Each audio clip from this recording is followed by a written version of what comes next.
طب کا اور روحانیت کا ایک بڑا گہرا تعلق تھا. پرانے اساتذہ، ابھی آپ خلیق صاحب کی بات کر رہے تھے، ان کے والد، ان کے نانا اور وہ سارے، ان کی ایک روحانی حیثیت بھی تھی. تو یہ اس پہ آپ ذرا گفتگو فرمائیے. جی ہاں بالکل.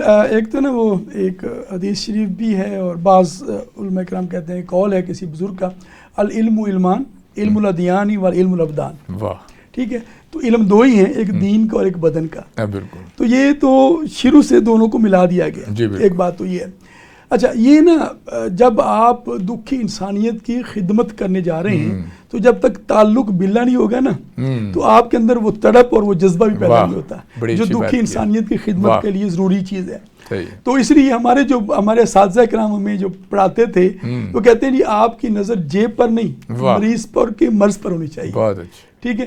تو اس لیے جو ہمارے بزرگ اطباء کرام نے ہمیں درس دیا، اور ہم نے یہ اس کا ثبوت حکیم اجمل خان سے بھی دیکھا، شفاء الملوک حسن کرشی سے بھی دیکھا، خلیق شاہ صاحب کے بزرگوں سے دیکھا کہ وہ ان کے پاس ہر قسم کے مریض آتے تھے، اور وہ مریضوں کی 3 کیٹیگریز کرتے تھے کہ ایک مریض وہ جو مستحق ہے، اس کو دودھ کے لیے پیسے بھی پاس سے دیے بالکل کہ دوائی لینی ہے دودھ کے ساتھ اور یہ پیسے لے لو، دوائی تو مفت دی ہی دی.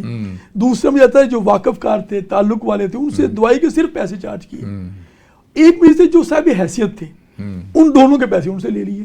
تو اس طرح کیٹیگریز یہ. اور پھر یہ ہے کہ جب آپ اللہ سے تعلق لگاتے ہیں تو اللہ میں رہنمائی کرتے ہیں. جب آپ اور ہمیں ہمارے طب کی جو تعلیم ہے، علم ہے، اس کا تو بنیادی اصول یہ ہے کہ اپنی نفی کرنی ہے، لا علم علمانی علم. ٹھیک ہے نا. یہ کہ وہ اللہ تعالیٰ مجھے جو ہے نا اس عاجزی بیان کرنی ہے کہ میں کچھ بھی نہیں جانتا، تو جاننے والا ہے، تو رہنمائی کرنے والا ہے. جب اس جذبے کے ساتھ آپ بیٹھیں گے تو پھر اللہ تعالیٰ رہنمائی کرتے ہیں. اللہ تعالیٰ آپ کو اس مرض کے بارے میں بھی رہنمائی کر دیتے ہیں. جب آپ نے لفظ پہ ہاتھ رکھا تو اللہ کی رہنمائی شامل ہو جاتی ہے. مریض کو جب آپ پوچھتے ہیں تو پھر آپ کی غلطی کے امکانات کم سے کم ہوتے ہیں. تو یہ اس لیے یہ روحانیت بڑا اچھا، یہ لازمی حصہ ہے، اور مسلمان ہونے کی حیثیت اس کا جو ہے نا اور زیادہ بڑھ جاتا ہے. دوسری بات ہے، ہمارے جتنے بھی بزرگ اطباء کرام تھے وہ ادیب بھی تھے، شاعر بھی تھے، بڑے کمال کے. اچھا، اس کے پیچھے وجہ یہ ہے کہ پڑھنے پڑھانے سے تعلق تھا ان کا.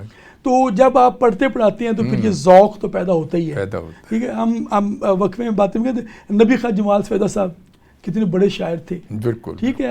حکیم حبیب اشر صاحب بہت بڑے شاعر تھے. ٹھیک ہے. اس طرح حکیم میں نے ارشد فرانی صاحب کا ذکر کیا، بہت قادر الکلام شاعر تھے، ہم نے خود ان کے ساتھ شامل رہے. تو یہ اور ان کا میں نے دیکھا کہ جو لوگ قادر الکلام شاعر ہیں، جو ادیب ہیں، جن کا پڑھنے لکھنے سے تعلق ہے، ان کی طبابت بھی بہت اچھی ہے. کیونکہ ایسے لوگ عوام پر نظر رکھنے والے لوگ ہوتے ہیں، ان کا مشاہدہ بڑا اسٹرانگ ہے. تو اس لیے اور جب تک کسی معالج کا مشاہدہ نہیں ہوگا، اب ایک ہی مرض ہے، اس میں پچھلے دنوں ایک چیلنج بنا ہوا ہے، ٹائیفائڈ ایک مسئلہ ہے، بخار ہے.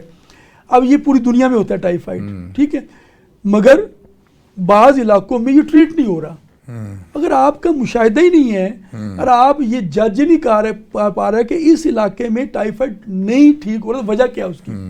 عوام پر نظر ہوگی، علاقے کے ماحول پر نظر ہوگی، وہاں پہ غذا پر نظر ہوگی، وہاں پہ جو پینے کا پانی میسر ہے اس پر نظر ہوگی.